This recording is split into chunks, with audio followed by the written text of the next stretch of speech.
Let me ask you about this question of executive privilege, because you're quite right. President Trump has said if the Senate tries to call Chief of Staff Mulvaney or former National Security Advisor John Bolton, that he will assert executive privilege, and you've indicated you'll support him. Take a look.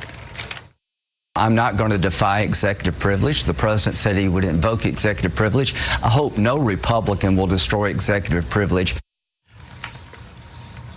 But in the 1974 case of the United States v. Nixon during the height of Watergate, the Supreme Court ruled unanimously on the Nixon tapes. And here was the key quote from the court.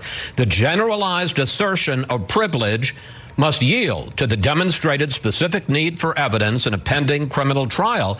So isn't the precedent, the legal precedent about executive privilege, that it must yield to the need for evidence? And there is evidence that John Bolton, for instance, could give that it was impossible to get any other way. Isn't the precedent clear that he cannot invoke executive privilege to prevent John Bolton from testifying? No, he can't invoke executive privilege. There's a Supreme Court case that says when you deal with national security issues, the privilege of the president is at its highest. The president has never had a chance to invoke executive privilege regarding John Bolton or anybody else. They're asking the Senate now to destroy that privilege. You have a Supreme Court case on executive privilege because it went to court. There's 2 points. One, in the Nixon tapes case in 1974, the court said the assertion of executive privilege must yield to evidence in a criminal case, and the president is being tried in a criminal case. And in an, this is not a there's no crime issue.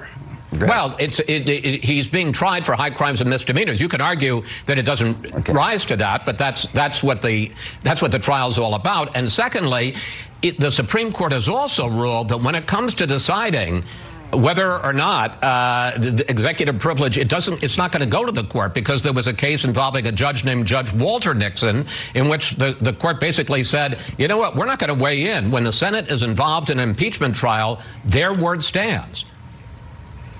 So the point you're trying to make here is that we've got a Supreme Court case that was litigated after Nixon invoked executive privilege. The president has never been able to go to court because they wouldn't let him. I'm not going to legitimize a House impeachment process that calls the Secretary of State, the Chief of Staff, and the National Security Advisor of any president and deny them their day in court to protect those essential national security advisors, come to the Senate and destroy the privilege because it could never be used in the House.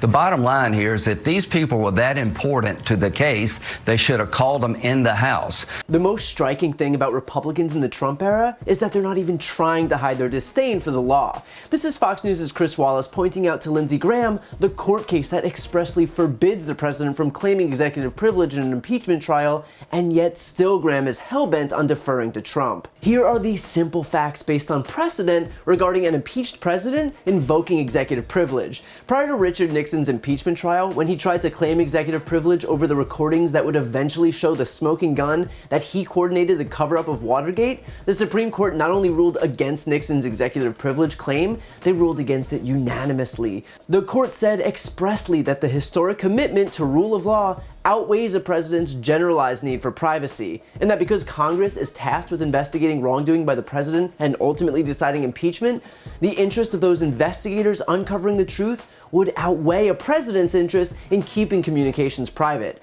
In other words, if the legislative branch's request for information or witness testimonies is pitted against executive privilege, past precedent doesn't bode well at all for Trump and the White House. Also, it should be noted that according to the 1974 ruling, presidential privilege is, quote, limited to communications in performance of a president's responsibilities of his office made while shaping policies and decisions.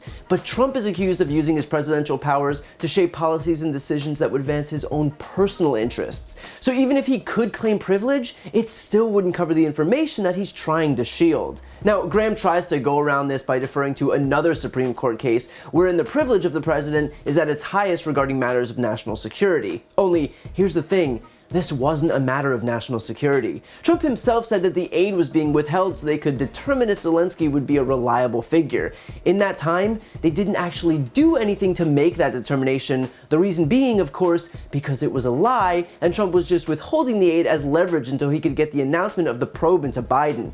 There were no national security implications here. There was no anything here because, again, it was just a BS excuse concocted by the White House at the last minute to justify what even the Government Accountability Office called an illegal hold. Beyond that, consider too that the summary of Trump's call with Zelensky that Trump tried to hide in a secure server was ultimately released to the public. Even National Security Council official and Republican-called witness in the impeachment inquiry, Tim Morrison, admitted that it was a mistake for the summary of the call to have ended up in the secure server. And because it was able to be released, that's proof that it didn't contain any sensitive information that would impact national security. In other words, Graham is pretending that this was some grave national security matter when the call on which the entire impeachment is based had nothing to do with national security, which means Graham's argument doesn't hold water. Now, Graham goes on to present Trump yet again as the victim and claims that the Democrats stopped him from getting his day in court regarding executive privilege.